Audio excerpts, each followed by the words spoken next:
Ooh, it's all nice and sunny. Right, there he is.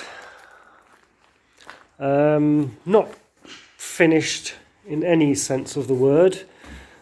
Just thrown it together so we can get some drives in this year, which if you're following the channel, you would have noticed there's been a few. Work left to do. Oh, good grief, where do I start? The biggest problem at the moment, apart from the gearbox trying to destroy itself, the biggest problem is the exhaust is actually rattling against the chassis rails on the front. I've either got the choice of modifying the exhaust manifold, or I modify the chassis, and I'll probably have a go at the chassis. Here, I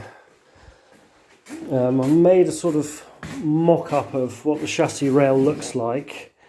There, I was thinking what I could do is get a piece of 2mm thick, or I've got 2mm thick steel, and just cut that out and just sort of weld that in there, so the exhaust going, it won't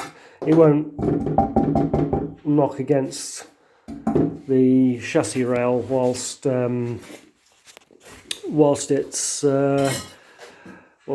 you've taken the revs off. What else is there? We've got a classic oil leak at the back of the back end of the sump, which is quite normal, but it's getting worse. So when that comes out, I'll have to address that. Talking of leaks, we've got a leak on the rear shock, and also the gearbox is leaking as well, because I didn't touch that.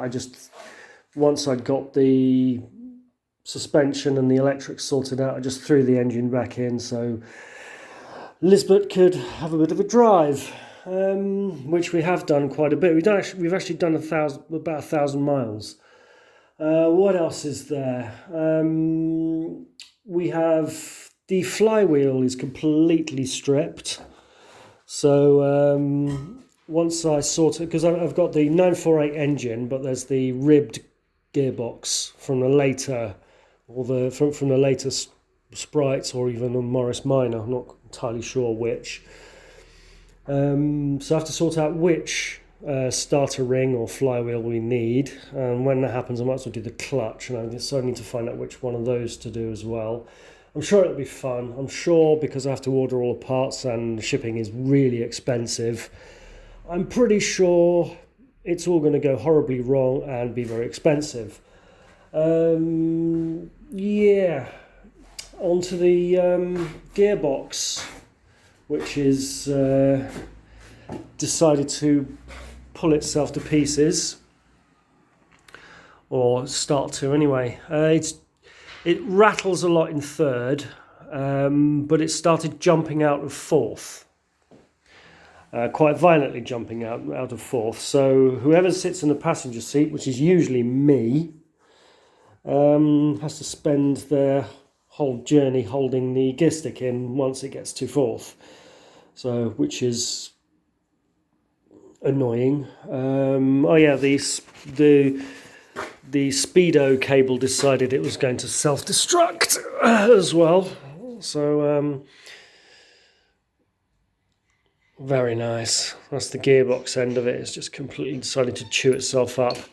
So thankfully the gauge is working again, so that's another 2,000 crowns or 200 pounds, euro, dollars worth of work saved.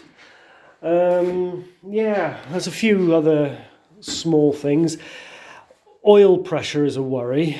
It's usually, when we start, it's usually up to 60 pounds from cold, and then when it's sort of normal running temperature, it will be down at about 3,000 revs. It'll be sort of about 30 pounds. And at idle it can go down quite low, so I'm a little bit worried about that, because thing with old British cars is, if you ever ask anyone who deals with British cars, the first thing is, oh no, you're going to destroy it, it's all going to fall to pieces and you're all going to die. You know you know exactly what I mean. Interior wise, do you know what? Minimal carpets, which are just held down by the seat bolts. Both Lisbeth and I agree that'll do. The reason for that is I'm not going to glue carpets into it, because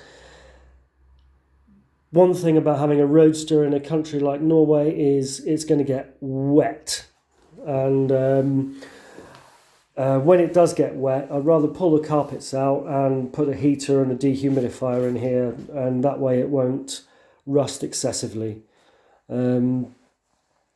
Yeah, I think I'm quite happy with minimal interior. Elizabeth doesn't care as long as she's driving it. So, well, I'm actually going to call that, I know some people think that's sacrilegious, but I'm going to call it done.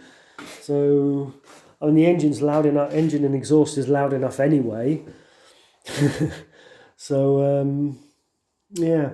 Bonnet fits really badly. You can see there the colour difference. I haven't touched the bonnet at all. I was going to repaint it, but at the moment I'm not too worried about it. You can see there the colour difference, but it's really not noticeable in daylight.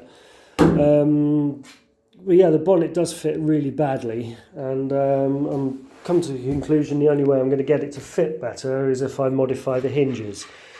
So the bonnet being rather heavy, 70 kilos. I'm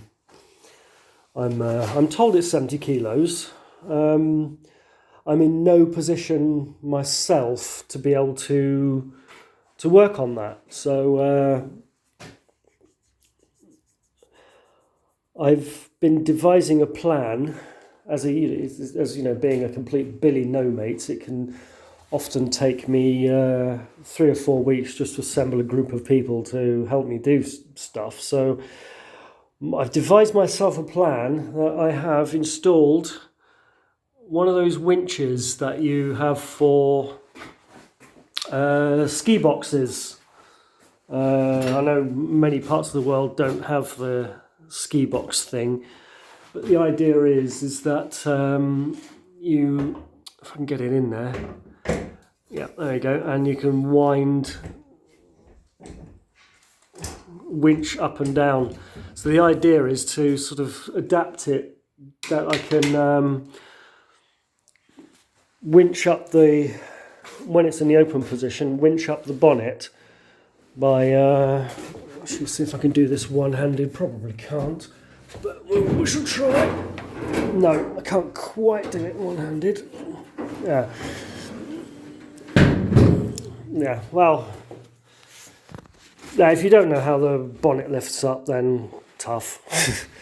But yeah, my plan is to have the winch, so I can at least hold the bonnet in place, and then I can adapt and change the hinges, so I can lift it back and lift it forward or back and also tighten the curve at the top. All right, I think that's about it. The seats I've yet to do. The older seats are in place. That's where Lisbeth puts her rabbit,